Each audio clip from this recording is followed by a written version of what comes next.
Hi, my name is Kimberly Elbakidze. My principal was not able to come with me for the presentation. A little bit about me. I have been teaching just computer science for 14 years. So I'm like the OG. I started teaching back when the standards were only using the Microsoft Office suite. I helped change that. I was part of the first group that wrote the first K through 8 digital standards, and then I helped do the revision this year for the newer standards that are K through 8. I also have a master's degree in reading education. So every time we go through phases, our principal comes in and goes, oh, well, our reading scores are low. We need you to teach reading, add that in there. And you're like, with what materials? I'm like, oh, you got this. Just keep going. So this is kind of a compilation of different things I've done for years. So they changed it. My actual title was, Are You Kidding Me? I Got to Teach Reading. They didn't like that title, so they changed it, Navigating Reading in a CS Classroom. A little more politically polite. So this is a favorite quote of mine. Literature adds flavor and spice to CS curriculum, but does not replace the curriculum. But we still have to add it in as CS teachers. This is why I did this presentation. The average reading score fell 5 points. The pandemic's upheaval especially hurt students of color. I'm in a Title I school, so I have a lot of different students in my school from every ethnicity and range. And this is from NPR in 2022, so this is current information. The 2019 scores indicated in 4th and 8th grade reading, Tennessee dropped 5 points compared with a 3-point national decline. So if you have not heard from your principal to add reading into computer science, if that's what you're teaching, you will probably hear it next year as you get ready for your PD. Data is from Chalkbeat, which is a Tennessee-based newspaper. So where to find online articles? This is usually the easiest go-to for most teachers. So News for Kids has all kinds of articles in there, and it's written in a vocabulary about 4th to 5th grade reading level, so most kids can do it. The next one is Doggo News. You have access to all these slides, so that's my understanding. Oh, okay. So Doggo News also has all kinds of interesting things you can use for articles, and they're pretty current. So when I pulled this back in May, we were already looking at artificial intelligence, so they stay pretty current. Next. Kids News is also a good freebie. All of these are free. I tried to find everything that was free because you probably have the same budget I have, which is next to nothing. I have 2 cents. I've kept it for 14 years. I'm holding on to it. And then this one's Science Journal for teens and kids. This one's really good. If you have to also include some of the STEM stuff, it's really easy to throw that in. If I'm going too fast, tell me to slow down, okay? Using a qualitative complexity rubric to evaluate the article. You might have pushback from your administration, like, how can you prove this is a quality article? And here is your rubric. So you've got text structure, language features, and it goes through all the parts. Purpose, knowledge demands. This will help you prove to your admin that you have found a quality article, and it will help you keep centered on not just finding the closest article you can find, but make sure you choose a quality one. Using graphic organizers with articles. My admin is very adamant that we use graphic organizers of some sort to prove the kids are actually learning versus just using questions. So this is an Eric article going back on how to use it to graphic organizers to improve reading comprehension skills. And if you go down through it, there will be some examples of graphic organizers to help you figure out we didn't go a little bit further. There should be some graphic organizers. There we go. So like you have inform, entertain, persuade, the author's purpose, main idea, supporting details in the clouds. There are a few more embedded in here. Fact and opinion. Further down, contrast, comparison, similarity. So this article gives you a lot of ways to use graphic organizers. And again, you have something to go back with your admin when you're asked, how do you know? Technology for Kids also has some really cool graphic organizers. And a lot of these are online. You can click on the links when you get the slide and look at the different ones that are available. So you can use digital graphic organizers versus the ones that have to fill out with pencil and paper. And these are all free. Expand nonfiction learning competencies.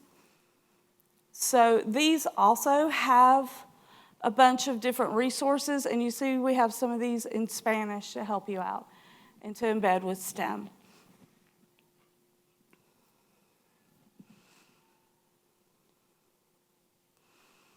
Now, using picture books in middle school. A lot of people are afraid to read aloud to children, but they love it. Even college kids like read aloud books. And right now we're in a really lucky phase. They're publishing more and more books that you can use with all kinds of different characters, including females and children of color and different ethnicities. So that's really good for us. So how to use picture books with older students. This is a guide on how to do that for the passionate reader. And it kind of walks you right through what to do. This is another guide of selecting picture books for middle school. Because some of them are a little babyish, and these are not super old. But you can see people have been using picture books since 2006 with middle schoolers. 50 ways to use picture books in secondary classrooms. And these have lists of different ideas and books to use. And quality resources for every classroom instant delivery 24 hours a day. Shell Educational Publishing has stuff that you can access.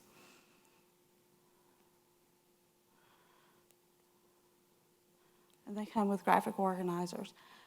This is the meat and potatoes of what I've done. So if you'll click on that. No, that's different. That's okay. Those are different graphic organizers. There we go. This one, scroll down. So what I've done is I've taken my collection of novels and picture books that I actually use. Scroll down. And, go up a little bit. So I have them listed by the title with the book, the author, and if it's a picture book or a novel, the reading level in ATOS or Lexile, if I could find it, the standard correlation, how it fits with CS fundamentals, because some of us will be doing CS fundamentals for middle school credit or high school credit. Code.org CS discoveries correlation, where it fits in with those units. Links to the lesson plans. If I could find a lesson plan link, I threw it in there. And then how it ties into computer science. I think there's, how many pages in that? 17 pages of stuff. So all of that's available for you guys to use. I've been doing Code.org. I was in the first cohort that went to Houston, Texas for Code.org training for Tennessee. So I've been doing this a long time. And I tried to provide everything I could think of. There's probably more links to cryptology, because the kids love that, than some of the other books. There are some standards. It's not very easy to find a picture book or a novel to link to it. Some are not. Some of the books are a little mature, and I would put, like, maybe you need to read a section aloud to the kids or have them explore that little section instead of the whole novel.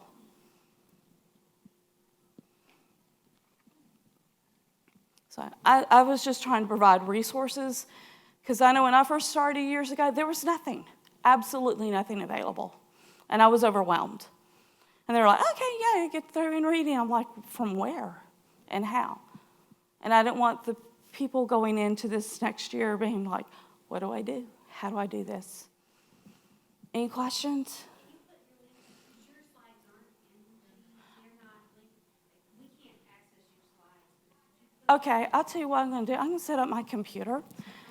I'm sorry. No, because they told me everything was going to work. Actually, while you do that, do you care if I tag team for a second? Go ahead. Okay. This is my instructional coach, by the way, Ms. Levy. So I'm Michelle. Nice to meet you guys. Is it okay without a microphone? It's up. I've got a very loud voice, so I'll do this.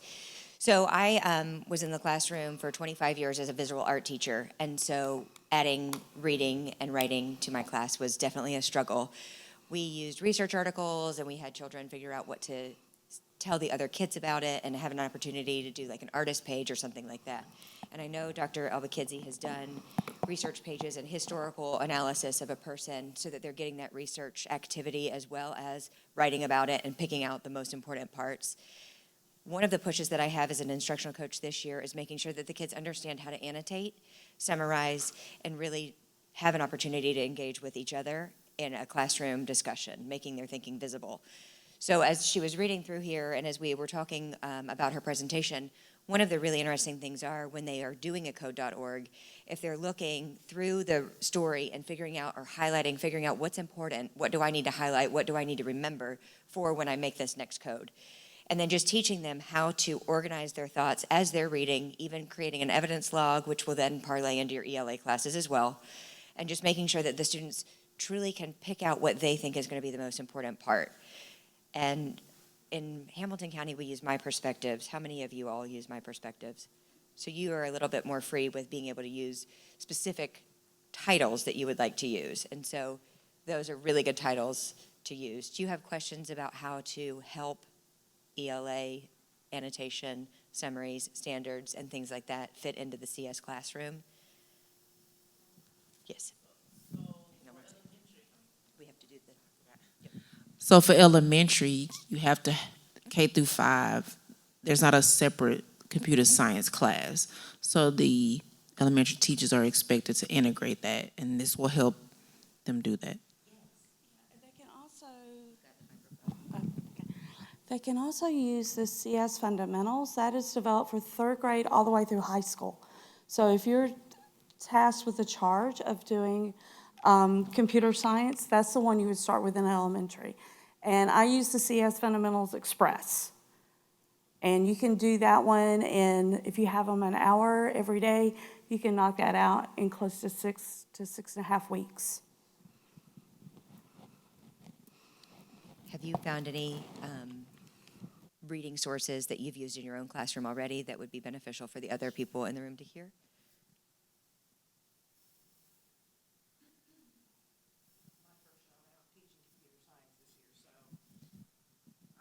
I'm a STEM teacher, so. So you just got switched from... Well, I'm doing both. I'm still doing my STEM stuff, plus we're integrating computer science in with the STEM. So I'm trying to look, I mean, I'm not an English teacher, I'm not a reading teacher, I'm not an ELA, but I'm trying to integrate little bits and pieces because of the STEM from everything into the computer science. So that's why I'm here and interested in resources. And there's... You should do that, not the other teachers. No, I'm high school. Oh. I'm high school. Yeah, I'm high school. So it's a little bit different for me because we have to teach our freshmen coming in, not this year, but next year, have to have computer science to graduate. Yeah. They don't have a choice. So it's not separate. So what we're doing is, I've got a loud enough voice. Sorry. What we're doing is we're on a block schedule with what we call a skinny block in between, which is where they have lunch. We're taking that skinny block, integrating computer science into that under the STEM curriculum. So I'll still have my science classes, but I'll have a class of computer science for the freshmen coming in to fulfill their graduation requirement. And then they'll follow that computer science track for a couple of years. Does that make sense? As a totally separate class in and of itself.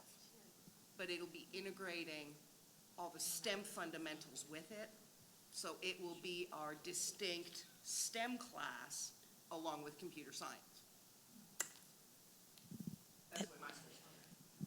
How many other people are doing that as well with merging the CTE to the STEM? So there's two, we are two. Middle school STEM, but we're gonna be putting both of them together. Yep. So the high school course you would probably start out with would be the CS Discoveries, which is the one I've got tagged in here, because there's two that you would do. One of them is an AP class.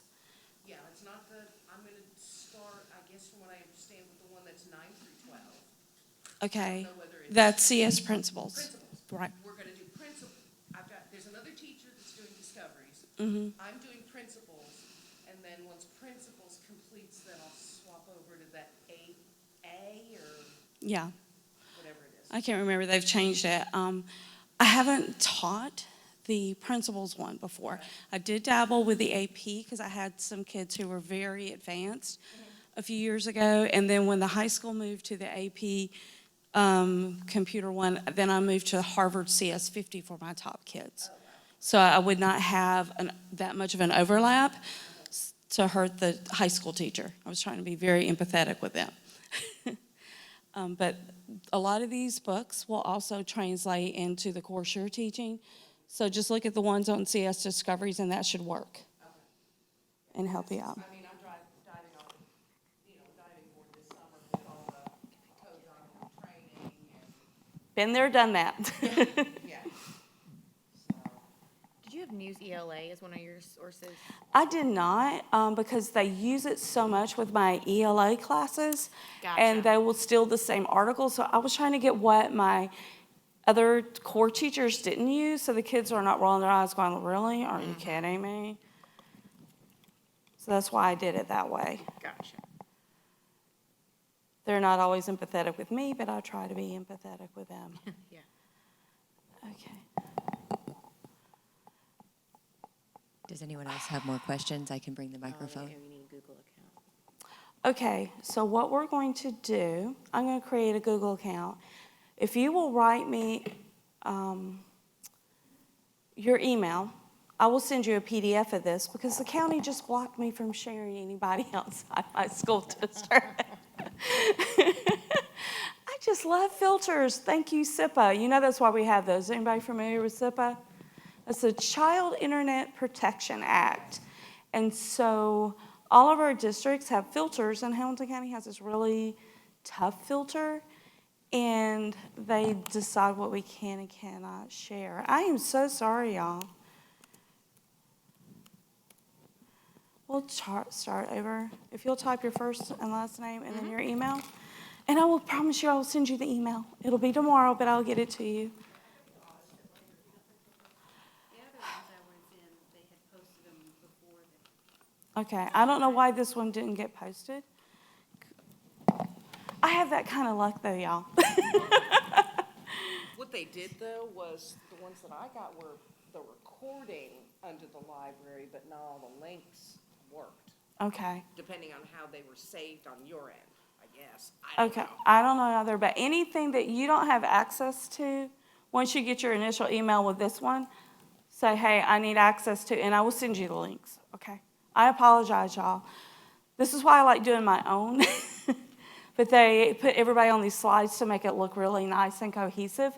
Very professional looking, but then we run into tech problems sometimes. Anybody else kind of worried or stressed out about doing computer science next year? I've been in your shoes, been there, done that, and it's like, oh my gosh. I just typed next to it high school principals, because that's what Okay. I'm doing. Yeah. Thank you so much. No problem. I'm just sorry for all the technical errors. We never works we want it to. Shoot, there's many good links in there. I'm not right. All right.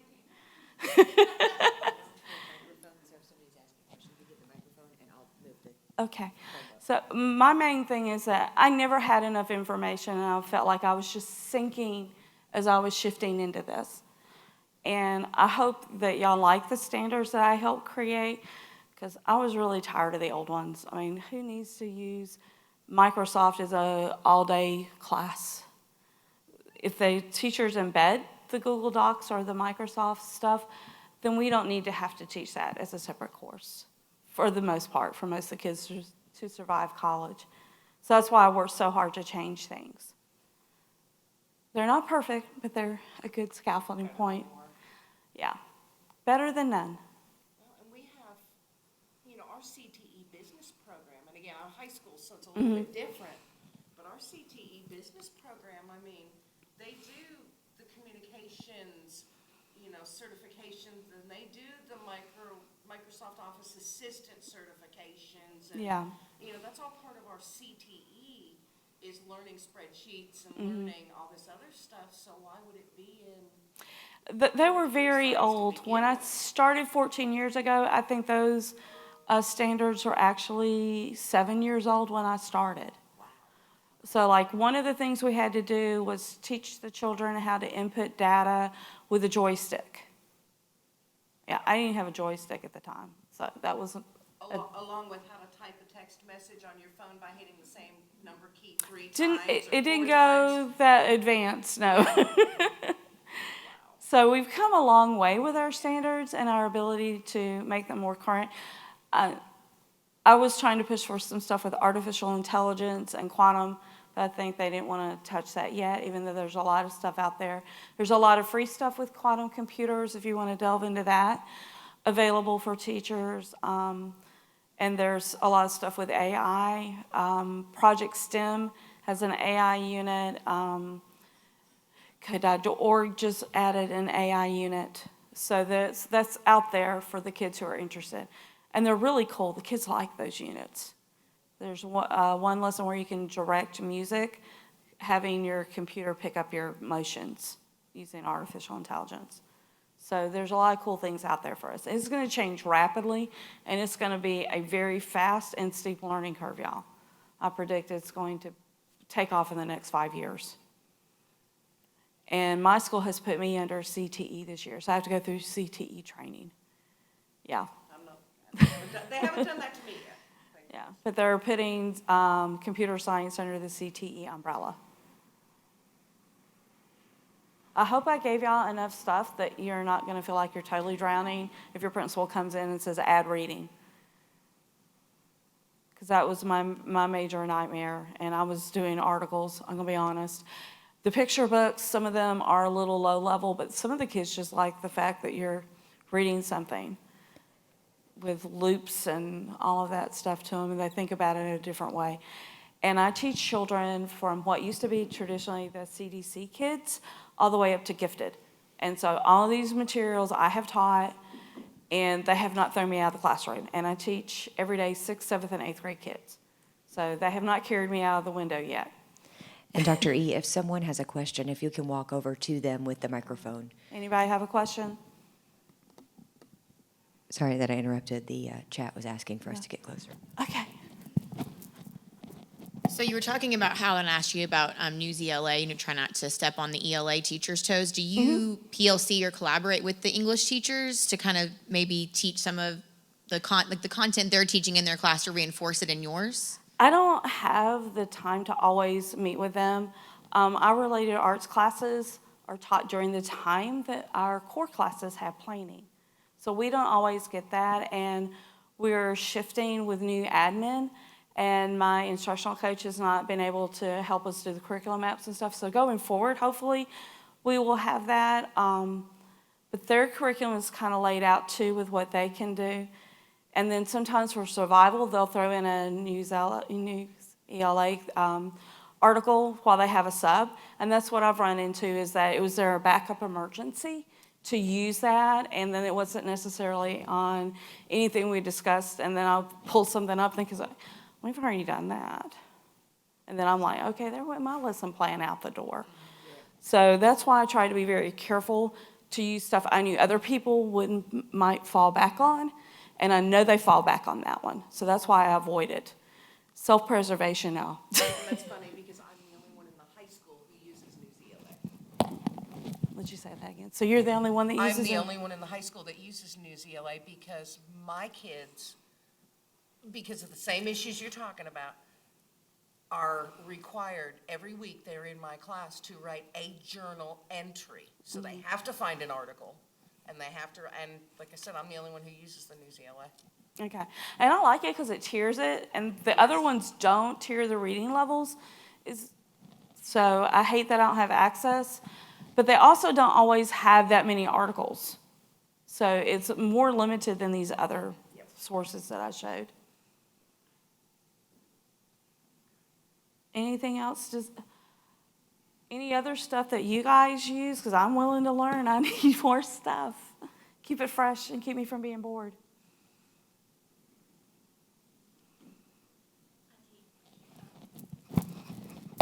I teach elementary, but I teach ELA. So I don't know how it would work for high school, but there's a website, wonderopolis.org, and it has just different wonders, and then it has usually like a video and an article for them to read about. That would work as things are changing in our field. I think that would actually apply more. But it's a kind of cool website. Anybody else have anything that they use that they like? You've got your standards like Smithsonian.com, natgeo.com. Smithsonian.com, natgeo.com, a lot of your different science articles, or science magazines provide articles free of charge for teachers and students. Okay. A lot of them will provide you a student account. Okay. A lot of, back when I first started doing a lot of research, they required you to have a subscription. I have 3 kids. I can't afford that. Some of them still do, not all of them. Some of them still do, but not all of them. Okay. Anybody else? I hope this gave y'all some stuff to start off with and ways to justify when they come, because I've always had to defend why did I select something, what I was doing. I couldn't just pick up something. So that way it gives you a justification when they come in. Why did you do this? Why did you select this article? You've got the rubric to help you defend what you've done. The books are also classic books that are on a bunch of different websites. I buy them from thrift books to save money. So I have probably $2,000 worth of books, and I paid maybe $300 for them as a collection. And I wait till they go on sale because I'm very frugal. And I had to pay for all of my stuff. Yeah, if you order so many, you get a teacher discount. And if you'll order without using the teacher discount and you spend, I think, $100, you get like 5 books free for under $5. So that's how I've acquired a bunch of them, and you pay like $1.49 for shipping. I hit McKay's up a lot too to see if I can find books. And I'm constantly looking, and there's stuff being published all the time. So I'll go like to Barnes & Noble, look through what they have in the picture books, and then try to find it cheaper online. What was the one you told me, the first one you're talking about? What you got? Thrift books. Thrift book? Thrift books. THRIFT books.com. One word. That's what I was just fixing Yeah. to say. Oh, All of your teachers, you just have to do it in fall. no, I'm sorry. McKay's has the teacher program where you just have to send them a list of all the teachers that teach at your school, and they give you a $25 gift card. for They each teacher. usually send it to the media specialist. Ours has been a little chintzy in the last few years and didn't give us our cards and went and bought books using our cards. So if you live in an area near McKay's, ask where those gift cards are going to track them down. I didn't know, I had been teaching 7 years in my school district before I knew McKay's did that. But they send them to somebody in the building, so somebody has them. You can, when you fill out that thing for McKay's, as long as it's on school letterhead and you attach a staff list, you can request, please put to the attention of, and they'll send them to whoever you list. They're Okay. not, it doesn't have to go to media or principal or whatever. Yeah, ours always went to the media specialist. Yeah, I requested it for my school, and I just gave I'm sorry. I keep forgetting we have people online. Yeah, my principal just gave me the letterhead and I typed it up and then handed out the gift cards to everyone.